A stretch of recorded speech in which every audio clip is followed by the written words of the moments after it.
Conakry, 3 décembre 2013, au sommaire, présentation des lettres de créance au chef de l'État. Professeur Alpha Condé a successivement reçu 4 nouveaux ambassadeurs accrédités dans notre pays. La société Hamana et un fournisseur indien procès à Conakry à l'origine, fourniture du riz de mauvaise qualité à la société Hamana. La rédaction ouvre le dossier. La gestion durable des aires protégées en Guinée, la question était au centre d'une table ronde à Dakar. Les experts de l'environnement invitent les autorités à mieux protéger notre écosystème. Mesdames et messieurs, bonsoir. Merci de votre attention et bienvenue dans cette édition au Palais Séro-Touré.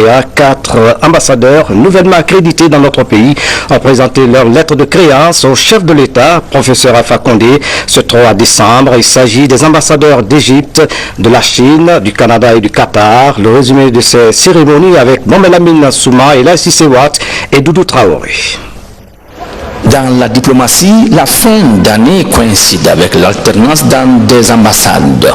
Une période caractérisée par la fin de séjour de certains ambassadeurs et la prise de fonction d'autres. Ainsi, 4 ambassadeurs nouvellement accrédités auprès du gouvernement guinéen ont présenté leur lettre de créance au président de la République, professeur Alpha Condé. Excellence, Monsieur le Président de la République du Guinée, j'ai l'honneur de vous transmettre les lettres de créance par lesquelles Son Excellence Monsieur Adli Mansour, président de la République arabe d'Égypte, m'accrédite une qualité d'ambassadeur extraordinaire et plénipotentiaire de la République arabe d'Égypte auprès de votre Excellence, ainsi que celle de rappel de mon prédécesseur.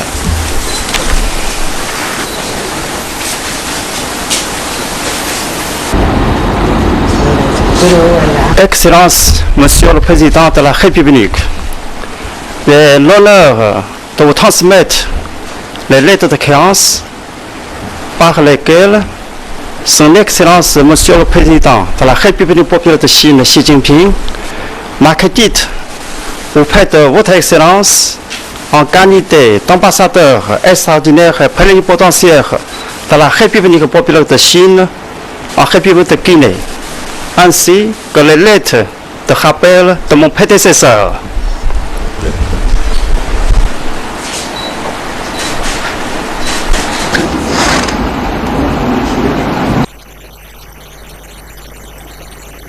Excellence, Monsieur le Président de la République, j'ai l'honneur de vous transmettre les lettres par lesquelles le très honorable David Johnston, gouverneur général du Canada, m'accrédite auprès de votre Excellence en qualité d'ambassadeur extraordinaire et plénipotentiaire du Canada, ainsi que les lettres de rappel de mon prédécesseur.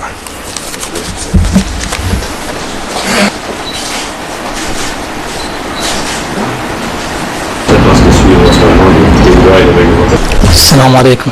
Excellence, Monsieur le Président de la République, j'ai l'honneur de vous transmettre les lettres de créance par lesquelles Son Altesse Cheikh Ahmed Cheikh Tamim Ben Hamad Al Thani m'accrédite auprès de votre Excellence en qualité d'ambassadeur extraordinaire et plénipotentiaire non résident de l'État du Qatar. Merci.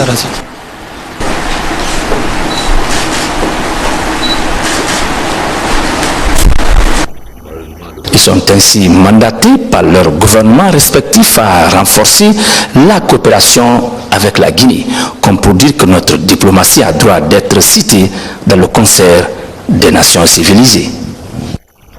Dialogue de civilisation en tant que facteur de développement des pays de la Oumma islamique, c'est le thème central de la 40e session de l'OCI qui doit se tenir ici à Conakry, une rencontre qui devrait renforcer davantage les relations de coopération entre la Guinée et les pays de la Oumma islamique. Commentaire, Mohamed Sankon. Les délégués venus des 57 pays membres de l'organisation de la conférence islamique prendront part à cette 40e session de Conakry. L'objectif est de renforcer la solidarité entre tous les musulmans du monde dans l'optique de garantir la paix et la sécurité des lieux saints. L'OCI s'intéresse également à l'éducation, la science et la culture, ainsi que la situation du peuple palestinien. La 40e session du Conseil des ministres des Affaires étrangères ou la CIMAE se tient à Conakry dans un contexte particulier. À date, nous avons la confirmation de presque 50 ministres des Affaires étrangères qui vont arriver. Il y aura l'élection du secrétaire général et du secrétaire général adjoint. Il y aura des questions de sécurité alimentaire qui vont être discutées dans le monde islamique. Il y aura naturellement la cause centrale même qui est de l'OCI, qui est la question d'Al-Quds, Al-Sharif, c'est-à-dire la question de Jérusalem, qui est au cœur du débat, la question palestinienne, et aussi naturellement d'autres questions politiques, économiques et sociales, et qui concernent les États membres de l'OCI. Quel intérêt la Guinée pourrait-elle tirer de cette 40e session de la CIMAI? C'est le retour de la Guinée dans l'arène internationale, ce qui est très important. Je crois que le chef de l'État, dès son élection, avait lancé ce mot d'ordre, Guinea's Back. Cela veut dire que si pendant un certain temps nous avons connu une éclipse en ce qui concerne la présence de la Guinée dans le monde, depuis quelque temps nous commençons à revenir et très fortement. Il faut rappeler que l'organisation de la conférence islamique a été créée en 1969 à Rabat au Maroc suite à l'incendie criminel de la mosquée Al-Aqsa à Jérusalem. Dans l'actualité encore, la conférence de l'UNESCO s'est tenue à Paris. La Guinée a eu la place de représentant de l'Afrique. C'est l'ambassadeur de Guinée en France qui prend désormais la tête de cette direction. Salassi Keita commente ces images. Avec 58 membres au sein du Conseil de l'UNESCO, l'Afrique occupe 14 places. Aujourd'hui, la Guinée a eu l'honneur de représenter le continent. Le Conseil est composé de 58 membres et la Guinée a eu l'honneur de représenter l'Afrique. L'Afrique qui a 14 sièges et dont 6 étaient à renouveler cette année. Nous avons été élus de la meilleure des manières. Je ne me suis pas contenté d'être élu, nous sommes arrivés premiers. L'ambassadeur de Guinée en France, nouveau président du comité spécial du conseil exécutif de l'UNESCO. C'est une des rares fois qu'un État membre qui entre son premier biennium soit élu président d'un comité. Ça aussi, nous le devons à notre pays, nous le devons à tout ce qui se fait chez nous jusqu'à maintenant, parce que ce monde qui est là, ce n'est pas un monde politique, c'est un monde du savoir. Et ce monde du savoir suit l'évolution de tout ce qui se passe dans le monde, y compris sur le plan de l'évolution démocratique des États. Tout cela témoigne de l'élan que le président de la République a emprunté aujourd'hui pour amener la Guinée sur l'échiquier international.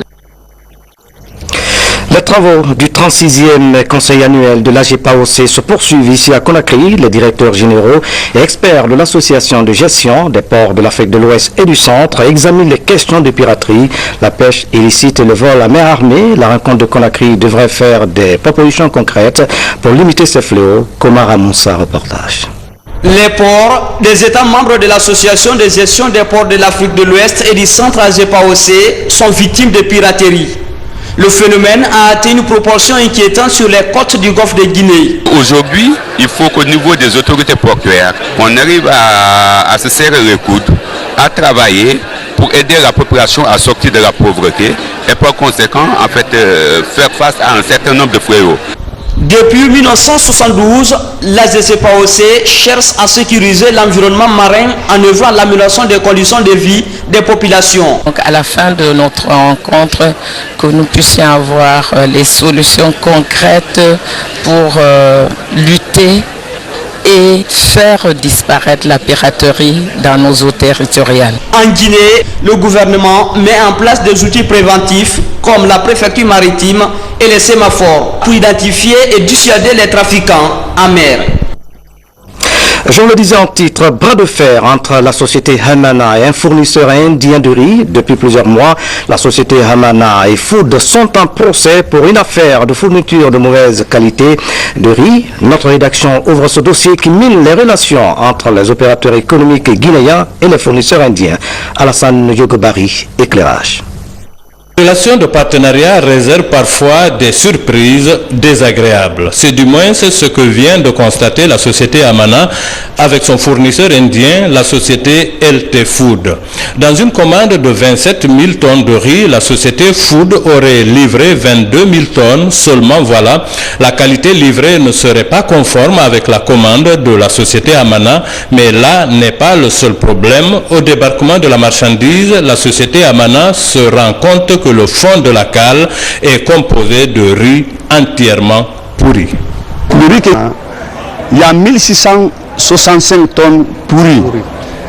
Ça est dans le bateau, on n'a même pas débarqué ça. Ce qu'on a débarqué, la qualité aussi a été embarquée. On a fait une lettre du Bureau Veritas. Bureau Veritas est descendu dans le bateau, prenez l'échantillon sac par sac pour envoyer ça à Paris pour analyser. On dit cette qualité-là a été embarquée comme ça. On a ce document-là. Donc la marchandise a été embarquée comme ça. Nous aujourd'hui on est cette situation-là, on est fatigué avec la société. Du riz pourri donc en grande quantité livré à Hamana, le problème est transporté au tribunal. La société LT Food a-t-elle volontairement embarqué du riz pourri pour son partenaire? La justice guinéenne y est interpellée pour trancher. Toujours est-il que le PDG de Hamana se plaint de ne pas pouvoir écouler son riz sur le marché du fait de la mauvaise conformité entre la commande et la qualité débarquée. On a commandé riz blanc clair. Le riz barabara clair, il a embarqué le barabara rouge. Donc les Guinéens n'aiment pas ça. En ce moment, j'ai appelé les représentants de la société. Il dit cette qualité-là, c'est pas ça, moi j'ai commandé. Ce qui est dans les papiers, c'est pas ça qui est dans les bateaux. Ils sont venus. Il dit que ok, il n'y a pas de problème. Nous, on va essayer de rembourser votre l'argent, on vend de riz, on va essayer de vendre. Et puis, en plus de ce problème de qualité, Hamana et son fournisseur ne s'entendent pas sur un autre volet, la quantité livrée. Pour la société LT Food, 27 000 tonnes sont déjà débarquées pour Hamana, alors que cette dernière et son transitaire reconnaissent quant à eux 22 000 tonnes de débarquées au compte de Hamana SA. Alassane Djougobari, c'est un dossier à suivre. Renforcement de la gestion des investissements publics. La question vient de regrouper à Conakry une trentaine d'experts des États membres de l'UEMOA, l'Union économique et monétaire ouest-africaine. D'autres questions liées notamment au crédit de paiement ont été débattues par les délégués venus de la Mauritanie et de la Guinée. Le point avec Boubacar Ba. Depuis quelques années, la gestion des dépenses d'investissement constitue un enjeu stratégique pour les pays de l'Afrique de l'Ouest, confrontés à d'énormes difficultés pour assurer leur développement. Afritac a trouvé une nouvelle approche avec des nouvelles modalités de budgétisation, d'exécution et de suivi des dépenses d'investissement, comme les autorisations d'engagement et les crédits de paiement. Cette innovation pourrait apporter une réponse crédible aux problèmes auxquels sont confrontés les États membres dans la gestion des dépenses d'investissement. À terme, donc, les pays s'engagent dans une réforme qu'ils ont déjà commencé au niveau des textes pour introduire ces techniques et mieux planifier, mieux exécuter et mieux suivre les investissements publics. Et au total, donc favoriser la croissance et le développement dans les pays. 4 thèmes seront développés par les formateurs, dont entre autres les enjeux de la gestion des dépenses d'investissement, les problèmes rencontrés et les règles de consommation et de comptabilisation des dépenses. Je suis sûr que les travaux qui seront conduits au cours de cette semaine d'atelier, ainsi que les échanges d'expériences et les recommandations qui seront formulées, ouvriront de bonnes perspectives pour le renforcement des capacités des administrations nationales. De l'avis des formateurs, les autorisations d'engagement et les crédits de paiement, une fois intégrés au processus de gestion, permettraient d'avoir une meilleure visibilité sur les dépenses d'investissement à moyen terme, d'assouplir les procédures de dépenses et permettre aux ordonnateurs de lancer les projets dès le début de l'année budgétaire. Dans le même registre, une rencontre régionale sur le système d'assurance carte brune s'ouvre demain ici à Conakry. 14 pays d'Afrique de l'Ouest participent aux travaux sur la question. Nous recevons en direct dans ce journal le président du Bureau national de la carte brune d'assurance CEDEAO, M. Kamara Mamadi. Bonsoir. Bonsoir, M. Souma. Voilà, merci d'avoir accepté notre invitation. Justement, avant de rentrer dans le vif du débat, c'est quoi la carte brune CEDEAO? Bonsoir encore, M. Souma. La carte brune CEDEAO, c'est une innovation des pères fondateurs de la carte brune CEDEAO au niveau de la CEDEAO. Oui. La carte brune est un document de voyage, en même temps une présomption d'assurance de responsabilité civile. Lorsque le détenteur cause un accident dans un pays voisin. C'est-à-dire que si un Guinéen emprunte son véhicule pour se rendre en Sierra Leone, cause un accident à un Sierra Leonais, la carte d'assurance brune lui permet de faire prendre en charge la victime sierra-léonaise par le Bureau national sierra-léonais qui se met en rapport avec celui de la Guinée pour régler le sinistre. Donc c'est un excellent moyen de garantie des usagers de la circulation. L'assurance des usagers Ouais. de la route, mais seulement les véhicules, c'est pas. Est-ce que les personnes ne sont pas concernées? Et ouais, les personnes ce sont les personnes qui prennent les véhicules, ce sont les personnes qui roulent dans les véhicules qui causent des dégâts par leur faute à autrui. La carte d'assurance permet donc de prendre en charge ces victimes-là au titre de la responsabilité civile. Mais à condition que la carte soit adossée à une assurance de responsabilité civile automobile dans le pays de départ de l'auteur responsable. Mais justement, quels sont les avantages liés à l'obtention de cette carte brune CEDEAO?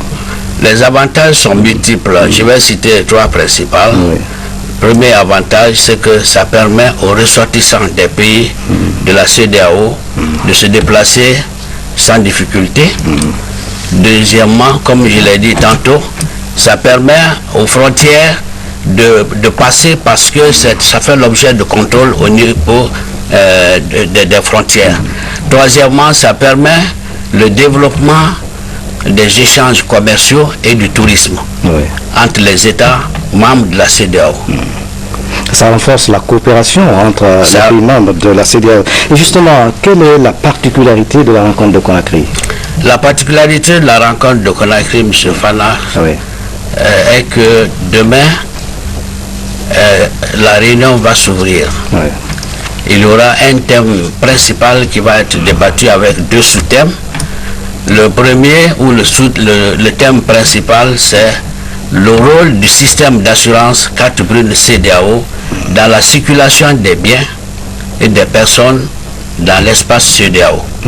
Ce thème-là comporte deux sous-thèmes. Dans le premier, c'est le rôle du système d'assurance carte brune d'un bureau international,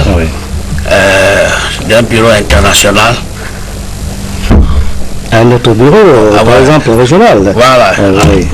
Et le deuxième sous-point, c'est la problématique d'un bureau international dans le règlement des sinistres et dans le règlement rapide des sinistres. Voilà. Monsieur Camara, avez-vous un dernier mot?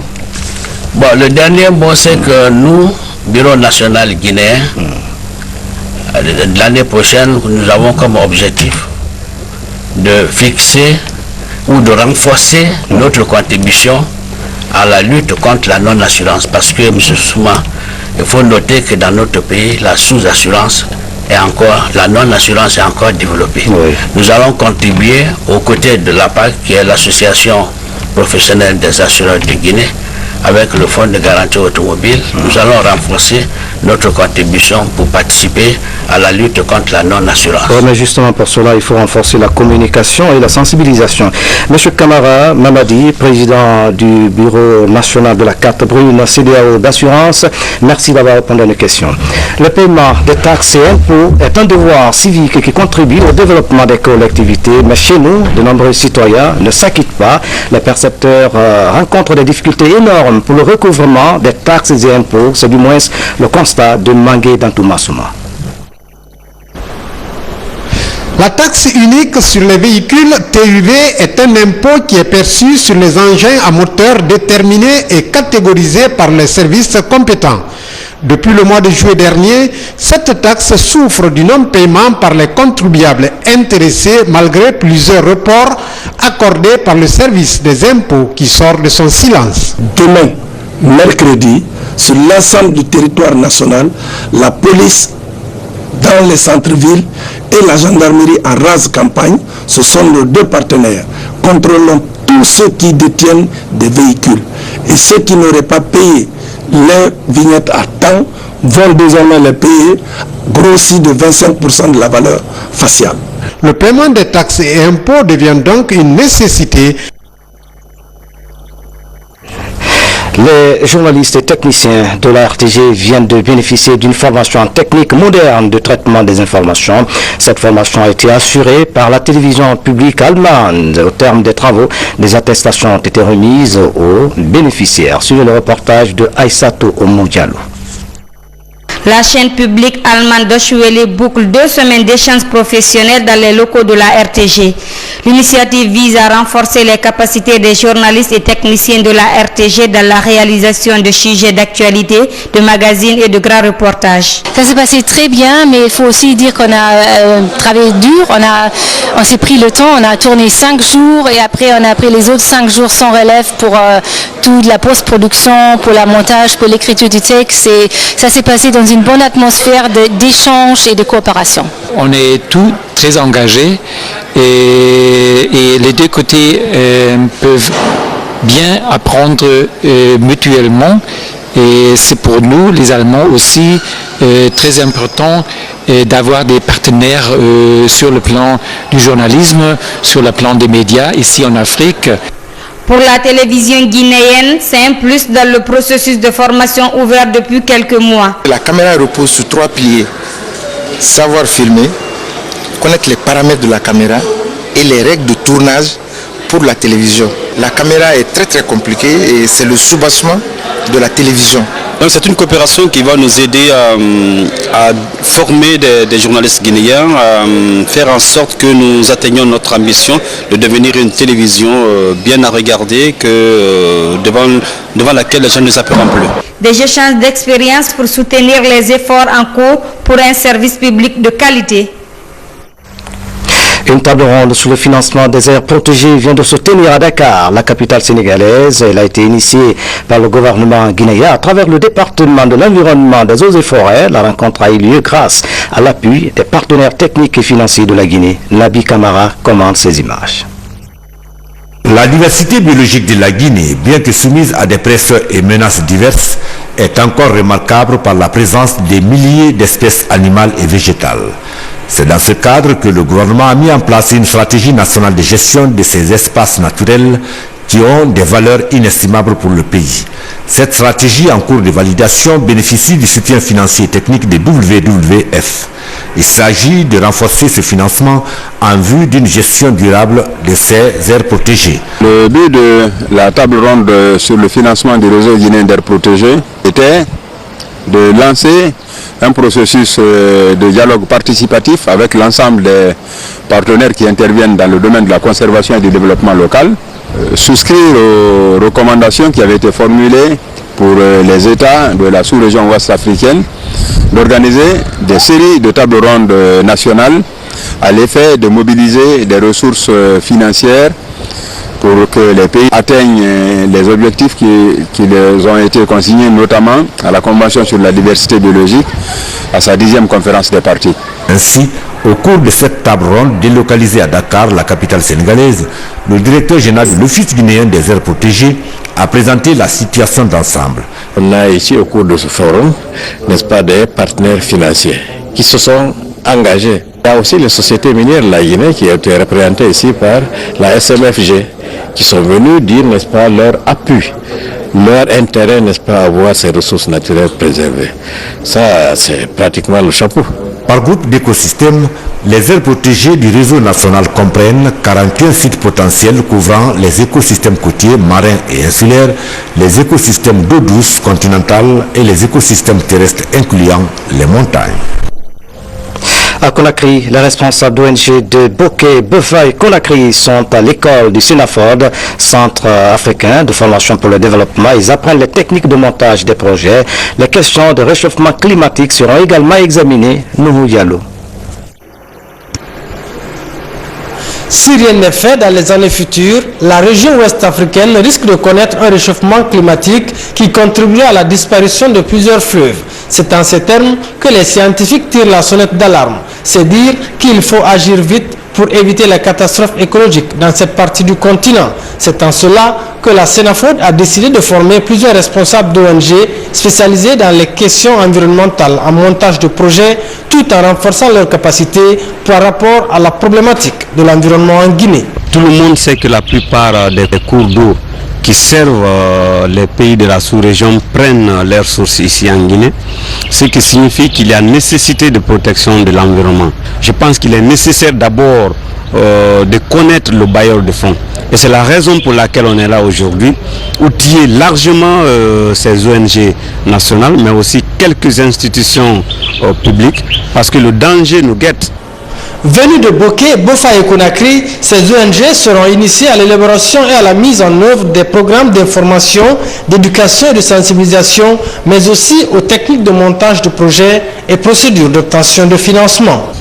Au terme de cette formation, les organisations de la société civile, les organisations communautaires de base, les services techniques déconcentrés chargés de l'environnement, les directeurs de micro-réalisation auront la capacité de gérer des projets afin d'agir sur le terrain. À en croire le formateur, un fonds de l'Union africaine d'une valeur de 35 millions de dollars serait disponible à Addis Abeba depuis plusieurs années, destiné à la protection des cours d'eau du Fouta Djallon.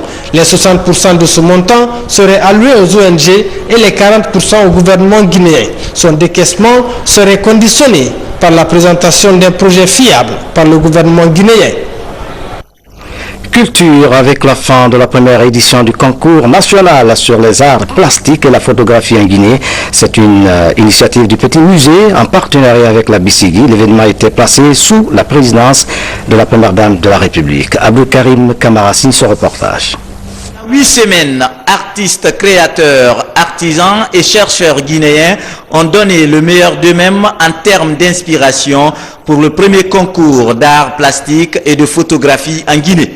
Un concours initié par le Petit Musée en collaboration avec la BICIGI pour le Grand Prix BICIGI Amis des Arts, avec pour thème l'homme, la création, l'univers. Un thème comme un visa pour la liberté d'imaginer, de concevoir et de proposer. Des œuvres créées dans la sculpture sur bois, la peinture et la photographie. 65 artistes ont compéti et une centaine d'œuvres ont été sélectionnées. Dans nos observations, nous avons laissé libre cours à la fête de la couleur en féerie, avec des visions multiples, des visions endogènes, des visions exogènes que stimulent les émotions, les chocs intérieurs à travers des tableaux, des sculptures, des photos et des vases cèdres de ces artistes peintres, sculpteurs, photographes. À l'arrivée, des trophées par catégorie disciplinaire. Prix Feu Nabisco Souma pour la peinture, prix Feu Armand Bangoura pour la sculpture et le prix Feu Edmond Abkouk pour la photographie. Moi, c'est très émouvant, je suis très ému, voir que Fifi a pensé réellement à tous ceux qui ont participé à l'émancipation de la République de Guinée, à travers les arts, à travers la culture. Le concours a réservé des prix spéciaux à 9 vétérans plasticiens. Ces œuvres ont déjà été exposées. C'était le 21 novembre dernier au siège de la BICIGI.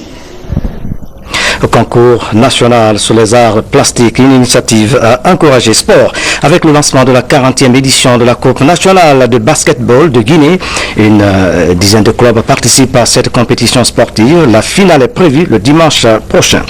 C'est la fin de cette édition. À tous, merci de nous avoir suivis. Dans l'émission Colo Matin, vous retrouverez demain à partir de 7h à Yayawara. Excellente soirée où que vous soyez dans le monde. À demain.